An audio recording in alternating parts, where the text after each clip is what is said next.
Gente, então, bom dia, boa tarde, boa noite. Sejam bem-vindos, então, à nossa segunda web aula, né? Em função aí do Jogo do Brasil, né? Como vocês todos já estão sabendo, né? Nas oitavas de final, o Brasil se classificou, tá? Então, felizmente, o jogo vai ser na sexta-feira, para o bem da disciplina. Tá? Então, eu estou aqui para falar com vocês, né? Organizar um pouco nossos assuntos, né? O primeiro deles, deixa eu ver aqui, compartilhar com vocês, é o nosso primeiro seminário, né? Então, o nosso primeiro seminário, ele está aqui, né? Eu comentei com vocês já sobre os povos originários, o cru e o cozido, os senhores do litoral, né? O povo brasileiro e o cunhadismo. E agora a ideia é falar para vocês sobre o capitalismo de Estado, né, das descobertas à ocupação, né, aos primeiros passos, né, da ocupação territorial e, sobretudo, tentar identificar o sentido dessa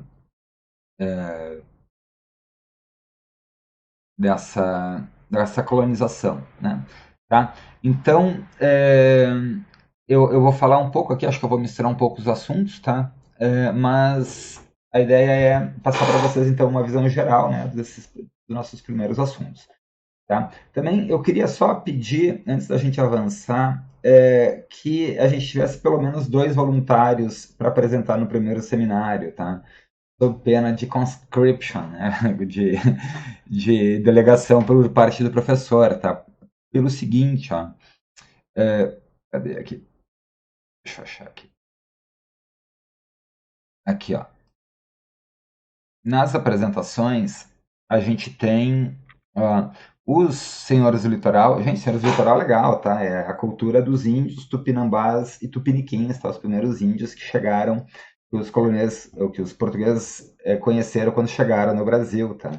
Então, só tem um apresentador, tá? E na formação econômica do Brasil, tá? Esse texto é obrigatório, tá? Tem um. Então, precisamos de pelo menos um voluntário ou uma voluntária em cada um deles, tá? Senão, entre hoje e amanhã eu vou estar entrando em contato, tá? Por favor, tá? Se manifestem aí.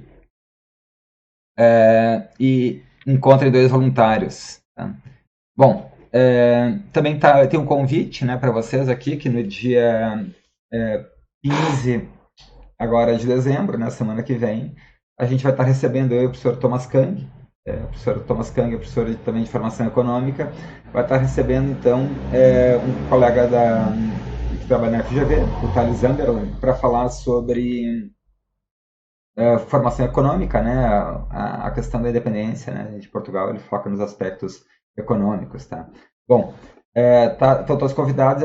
Eu estou precisando de voluntários, viu? Se vocês quiserem ajudar, né? Pelo menos um voluntário ou voluntária aqui para ajudar ali na hora do vídeo, e outro nas inscrições, vão ser muito bem-vindos, tá? E conta como atividade de extensão, tá? Tá, que mais? Tá, bom, então, tá, isso aqui, tá, estamos nos preparando, então, para o seminário, né, tá, então, por favor, ali, dois voluntários, tá, e deixa eu falar para vocês, então, é, vou começar aqui, né, com uma visão geral aqui, tá, porque o que que acontece, gente? Isso aqui, tá, é Portugal, tá, então, Portugal, a gente já comentou, né, ele é o primeiro estado a se unificar, né, o primeiro Estado moderno, né, e isso acontece pela conquista aqui do sul de Portugal, né, então vocês vão ver ali os autores comentando, vários deles, né, que o Império Português ele nasce forjado pela guerra, né, e essa guerra tem dois inimigos, tá? O primeiro é o Mouro, né, então que vai ser expulso de Portugal desde o início. Tá, mas não se engane, gente, a influência moura, né, a árabe, ela é muito grande, tá? Porque durante muito tempo aqui, Castela, a região de Sevilha, aqui o sul da Espanha, foi o centro cultural do mundo muçulmano. Então, enquanto a Europa estava na Idade das Trevas, tá, o sul da Espanha aqui estava curtindo, viu? Um momento de alta cultura no mundo, assim, de muita realização intelectual. por exemplo, a tradução dos textos de Aristóteles, tá? Não sei se eu comentei com vocês, né? Mas o Aristóteles, o pensador ocidental por excelência, chega no Ocidente por meio dos, né, dos muçulmanos, né? Primeiro na biblioteca de Bagdá e depois aqui, né? Por Córdoba, né? Bom, mas estamos falando do Império Português, tá? O Império Português, então, ele vai se unificar, né? E vai surgir o Estado português, gente, um objeto de assunto aqui do nosso curso, né? Agora, né, do nosso seminário, e exatamente esse é um dos tópicos, né? Que características vão adquirir, né, esse Estado? Então, esse Estado ele vai ser um Estado, como eu comentei, forjado pela guerra, né? E ele vai perder as suas características feudais, porque o centro do poder vai ser o rei, né? O rei não vai admitir os poder dos senhores feudais tradicionais. Tá? Então, desde cedo, desde o início, né, tudo é patrimônio do rei. Tá? E isso vai ser uma característica, então, do patrimonialismo brasileiro. Tá? E, né, que via Estado português, de acordo com Raimundo Faoro, ali nos Anos do Poder. Tá? Então, essa é uma literatura para a gente entender bastante o Estado português e como ele influenciou a criação do Estado brasileiro. Né? Mas o que acontece, né? Também para deixar bem claro, né? Por que a gente está falando de Portugal, né? Porque a colonização brasileira e a estrutura da sociedade brasileira ela é um produto direto do império colonial e da empresa, né? Da aventura mercantil portuguesa. Tá? Então vamos olhar aqui no mapa tá, algumas coisas que eu acho que é interessante trazer para vocês, né? Então, muito bem, o pequeno reino de Portugal, então ele tá, né, ele surge, né? A Espanha vai surgir depois, tá? Com a união de Aragão e Castela, com a expulsão dos mouros do sul da Espanha, né, de Sevilha, tá? Mas quando os portugueses então unificam o território, eles vão ter uma conquista muito importante, gente, tá? Que é Celta. Ah, que interessante aqui, ó. Porque Celta é estratégico, tá? Celta, quem controla Celta, controla a passagem do Mediterrâneo, tá? E como eu também já tinha comentado, não é pouca coisa, né? Porque o Mediterrâneo não é um único mar, né? Ele é uma grande massa de água, né? Com vários mares internos. E para poder chegar no oceano, tem que passar pelo Estreito de Gibraltar e os portugueses, lá em 1370, tá? Eles, puf, conquistam Celta, tá?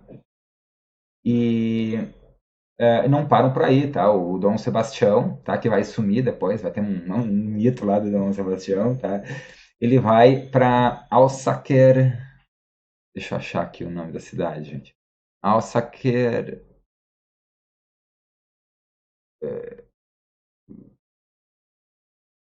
Agora sumiu aqui. Mas é Alsacer Sequer, tá? Essa cidade aqui, o que vai acontecer? Os portugueses conquistam Celta dos mouros, tá? Mas não levam Alcácer Sequer, tá?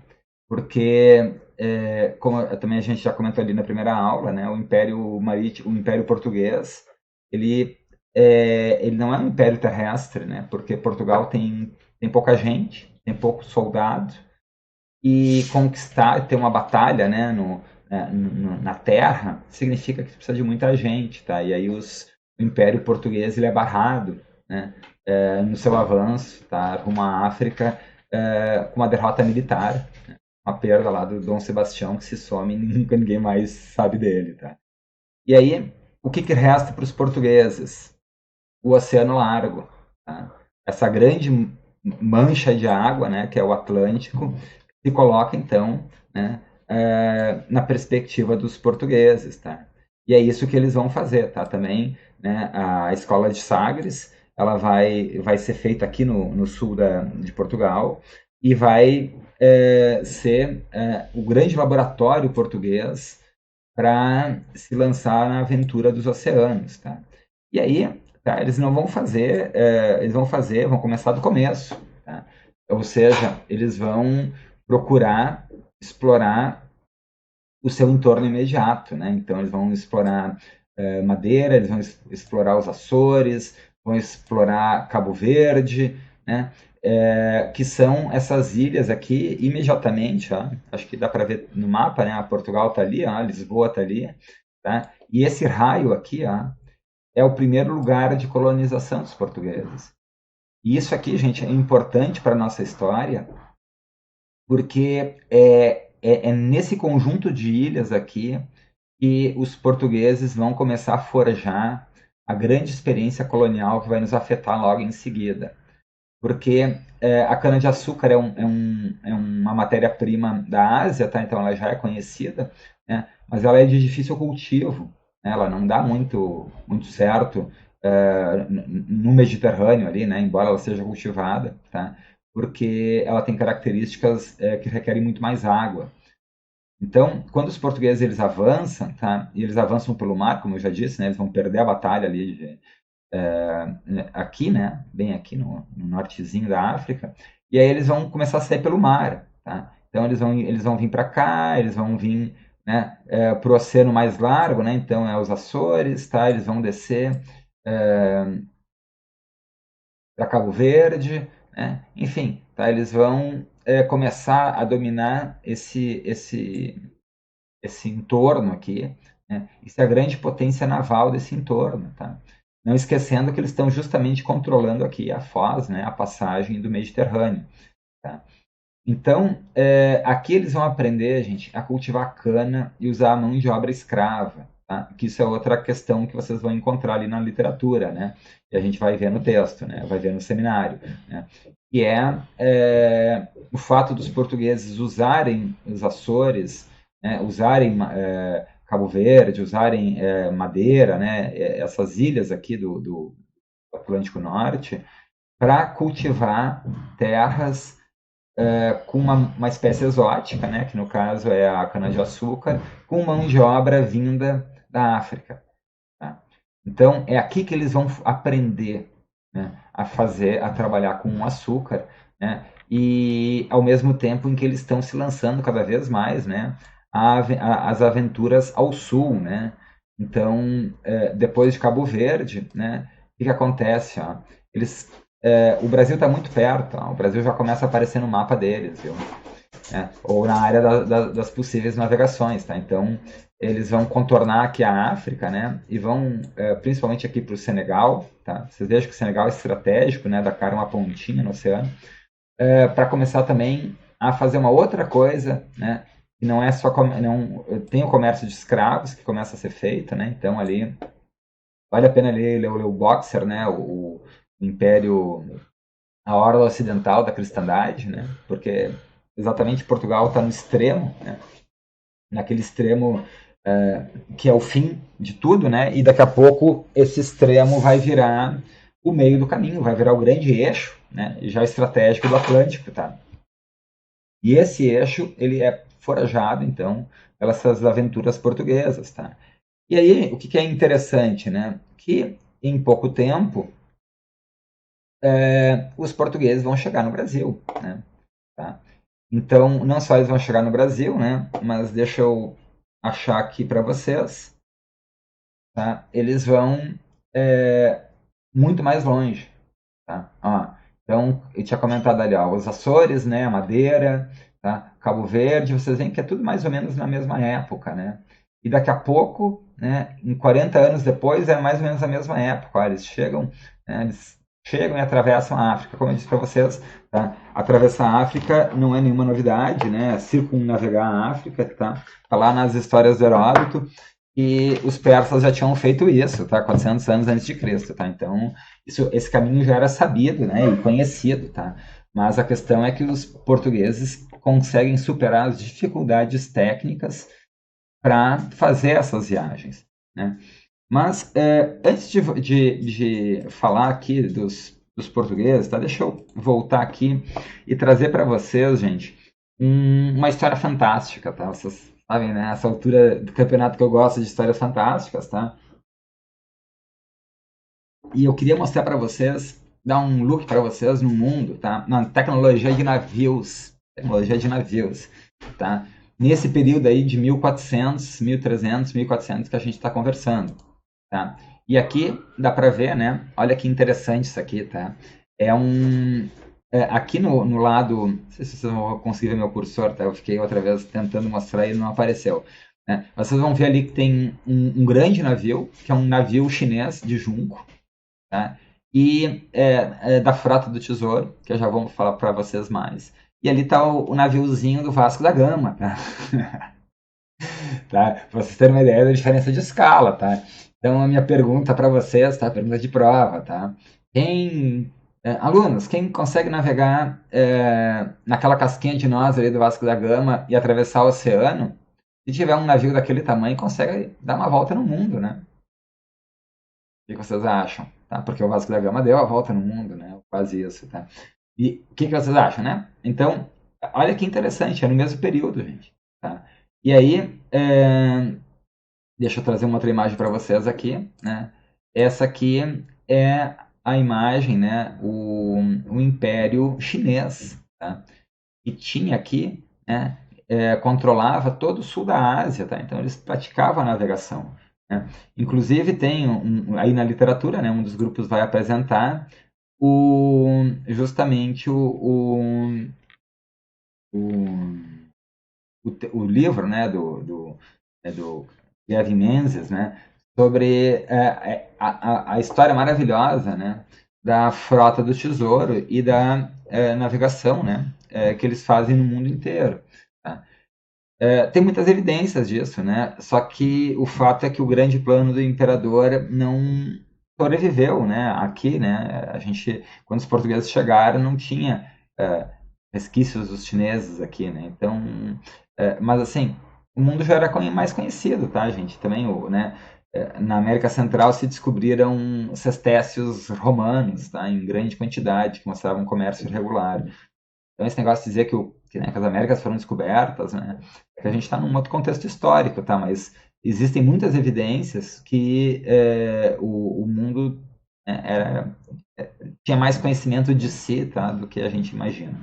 Bom, mas o fato, né, que são os navegadores portugueses, né, que chegando aqui então lá em Porto Seguro, né, em 1500, tá, com o Pedro Álvares Cabral, tá, que é um dos comandantes desse grande plano do Império Português que está se formando, né, de buscar as especiarias diretamente na Índia. E esse é o grande butim, gente. Esse é o dinheiro grosso. Tá? A América do Sul e a África vão ser circunstanciais nesse grande plano português. Né? Até porque o que chega no Brasil, né, o que eles têm para ganhar dinheiro, né, num primeiro momento no Brasil só com o pau-brasil, né? Essa árvore aqui, né, que tem uma cor avermelhada, né, que mancha tecido, tá? E que vai ser então, né, usada a mão de obra indígena, né, em grande quantidade, tá? Para ser cortado, né, cortado e mandado nos navios, né, na mais primitiva das atividades extrativistas, tá?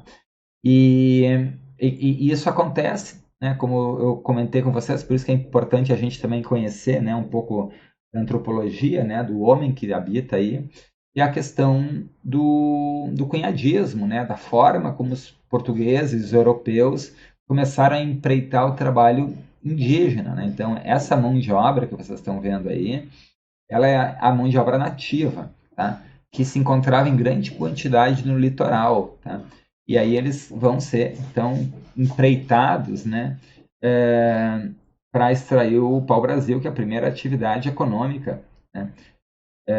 Então, isso também, né, é o que os portugueses enxergam, né, quando fazem os mapas do Brasil, né, e dividem ali as capitanias hereditárias, né, quem é que vai ficar com cada pedacinho, né, e tudo são avanços, né, do litoral para o hinterland, né, para esse grande interior, né, que é visto como tendo índios, né, animais silvestres, selvagens, papagaios, né, mas que no fundo não tem uma relevância econômica, né? Porque não tem ouro, tá? Não tem prata, né? Diferente dos espanhóis que tiveram a sorte grande, né? Não tem ouro, não tem prata, tem, né?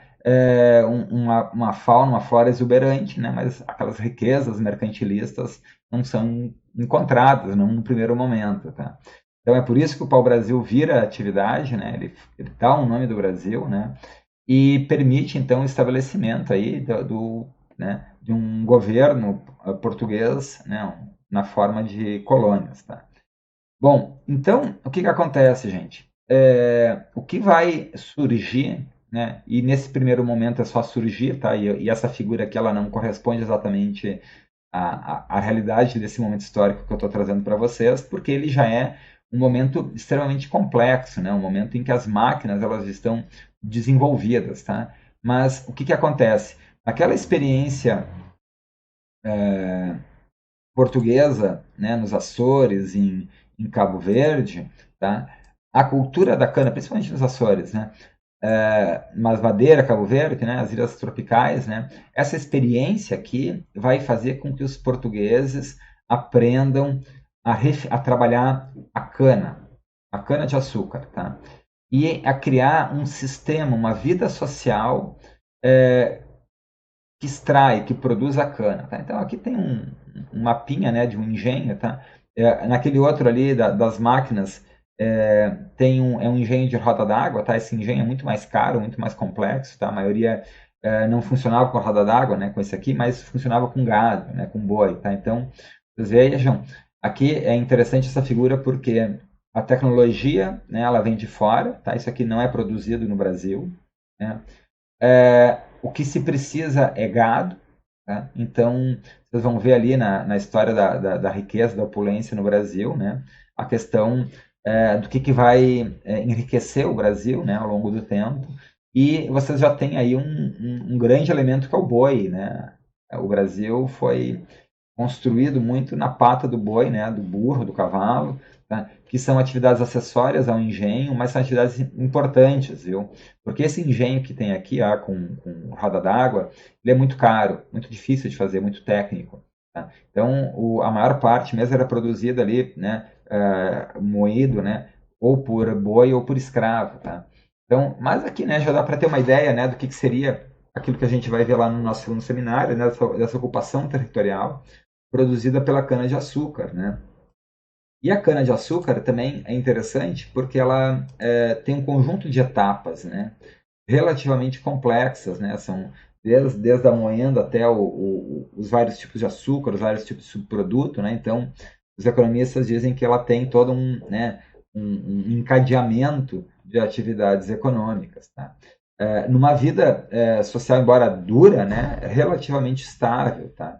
E isso vai acontecer, né? Então, o segundo momento, né? Porque o primeiro momento é o pau-brasil, né? O segundo momento da indústria, da expansão portuguesa no Brasil vai se dar pela cana-de-açúcar, gente. Tá? E não nos enganemos, tá? A conquista da cana-de-açúcar, né? A colonização nos moldes iniciais, ela vai ser uma estratégia muito bem sucedida dos portugueses, porque ela vai avançar de maneira homogênea no território, né? Ela vai incorporando mão de obra e vai criando os mercados, porque esses mercados têm que ser criados, né? Um Brasil, um país que não existe ainda, tem que criar seus mercados, tá? Então, está elaborando, né, uma necessidade de mão de obra, organizando uma demanda por essa mão de obra, né? Essa mão de obra, então, vocês viram ali no início, ela começa sendo muito indígena, né? Principalmente na questão da extração do pau-brasil, mas à medida que o tempo passa e os engenhos começam a funcionar, cada vez mais mão de obra escrava africana vai ser requerida, tá? Porque o indígena não gosta desse trabalho, né, contínuo e aí, como conhece o território, consegue se escapar, tá? Consegue fugir, fica caro, fica custoso, fica rebelde, tá?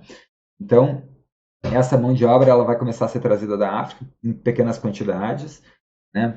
Ali da Costa do Ouro, né? Como eu comentei com vocês, tá? Porque aqui vai ser o primeiro grande, né? Extração de mão de obra escrava da África, né? Então também é importante dar uma granularidade, porque nem todos esses povos que vêm da África têm as mesmas habilidades, né? Então aqui da Costa do Ouro, no período da descoberta do ouro em Minas Gerais, vai vir muitos escravos dessa região da África porque eles conseguem trabalhar a extração do ouro, tá? A extração, o refino, enfim, né? E aqui, depois, mas os grandes, né, contingentes de mão de obra, à medida que a escravidão vai aumentando no Brasil, eles vão passar a vir de Angola e do Congo, tá? Regiões mais populosas, né? E também porque basicamente no início da escravidão no Brasil, né, a escravidão ela vai acontecer então pela cana-de-açúcar, né, e essa mão de obra ela vai vir para o Nordeste brasileiro, tá? Quando tiver escravidão vinda de Luanda, né, que está mais ou menos na mesma latitude, né, do Brasil, na mesma longitude, né, na mesma latitude. Tá na mesma latitude do Brasil, tá ali, ó, tá ali Angola, né? Então, isso aqui vai dar direto no Rio de Janeiro. E aí a grande praça do comércio de escravos vai se deslocar do Nordeste, né, de Salvador, para o Rio, tá? Mas a gente ainda está no primeiro período, né? A gente ainda está falando desse primeiro momento da colonização, onde essa colonização ela se dá, então, basicamente no Nordeste brasileiro, né? E o motivo óbvio para isso é a questão da localização geográfica, gente, tá? Não se esqueçam disso, né? Porque o Nordeste brasileiro tá ali, ó, tá pertinho, né? Desse todo esse esteio aqui, né? De conquistas portuguesas que vem vindo, né? E a primeira coisa que eles batem quando atravessam o Oceano Largo é o Brasil, tá? Então, gente, para concluir, tá? A gente viu nessa parte esse primeiro momento da organização portuguesa, né? Da organização do Estado português, das suas conquistas ultramarinas, né? Do fato de terem sido barrados na expansão terrestre pelos árabes e a invenção do grande empreendimento português, que é a invenção da plantation, né, dessa grande plantação de exploração dos trópicos, né, baseado nas culturas tropicais. A cana-de-açúcar vai ser o primeiro, não vai ser o último, né? A gente vai ver outros modelos depois, mas esse modelo de exploração comercial que vai ser o motor da colônia, né? Então ela vai ter, depois a gente vai ver mais adiante, né? Ela tem vai passar a ter um movimento endógeno de expansão para o interior. Isso está muito relacionado ao gado, né? Que é aquilo que eu comentei agora há pouco, né? Então o gado ele é um elemento muito importante na colonização do Brasil, porque as tropas de gado elas vão estar presentes desde o início da história brasileira em função da necessidade de trabalho, né, de moer cana, enfim, né, esses trabalhos que vão ser, então, isso vai ser um viés não só de expansão, mas de ligação entre os territórios nacionais, tá? Isso dá para ver aí no caso da Grande Senzala, por exemplo, né, que esse comércio do gado ele já começa desde o primeiro momento dos moinhos, porque o entorno desses moinhos de açúcar não tinha comestíveis, tá? As pessoas não tinham o que comer na volta, a comida tinha que vir de longe, porque toda a terra aproveitável ali era aproveitada para fazer cana, né? Para plantar cana. Então, a gente já está assim, entrando bastante dentro do sentido econômico da colonização, né? Não tem outro jeito de contar, né? Porque aqui a nossa ideia é contar essa expansão a partir da expansão material, né? Do desenvolvimento dos mercados, né? Do desenvolvimento do comércio, nesse caso, né? Da produção agrícola, né? E das necessidades que vão aparecer desde o início para essa exploração colonial, né? Uma aqui, que também fica claro aqui nos nossos elementos iniciais, né, é a questão da mão de obra. A grande questão da mão de obra, porque para a empresa colonial dar certo, ela precisa de braço, ela precisa de trabalho comandado, né, e é o comércio, gente, é o comércio internacional, tá, de produtos agrícolas que vai impulsionar essa escravidão moderna, tá, mas ela não começa no Brasil, tá, o Império Português, vocês vão ler ali, né, Lisboa é a capital escravocrata do Ocidente, tá? Não é pouca coisa isso, né? Essa escravidão já vinha, né? Desde os tempos das interações dos portugueses com os mouros, né? E como Portugal usava já nas rotas terrestres, né, de ouro ali para a região da África Ocidental, como já o comércio, o tráfico negreiro, ele já era importante para o Império Português. mas isso não significa que o Império Português tivesse orgulho de raça. Tá? Isso tá, é uma coisa que distingue, tá, para ficar assim uma comparação grosseira, né, o Império Português dos nazistas, né, porque os nazistas se achavam uma raça superior, né, e não interagiam com as outras raças. Não é o caso do português, gente. O português, para a gente entender a colonização portuguesa, ele vai estar profundamente miscigenada. Aonde o português vai, ele arranja esposas nativas, tá? E no caso brasileiro, vocês já sabem que o cunhadismo pegou, tá? Então, é, é uma outra forma de colonização e de dominação, tá? Bom, tá. Então, agora depois eu quero ver se até segunda-feira que vem eu faço um outro vídeo curto para vocês sobre um debate econômico mais de fundo, né? Se teve feudalismo, porque tem um debate aí, principalmente da parte marxistas, né? E o Caio Prado Júnior traz esse debate, né? Sobre essa questão, né? Do feudalismo brasileiro, tá? Se a Casa Grande é um feudo mesmo ou não é, tá? Mas isso a gente vai fazer em outro vídeo, tá? Por enquanto, a gente está aqui ainda, então, né, na expansão ultramarina portuguesa, na formação do império, né, na questão da consolidação do Estado. Dê uma olhada na literatura, tá? Até o próximo vídeo.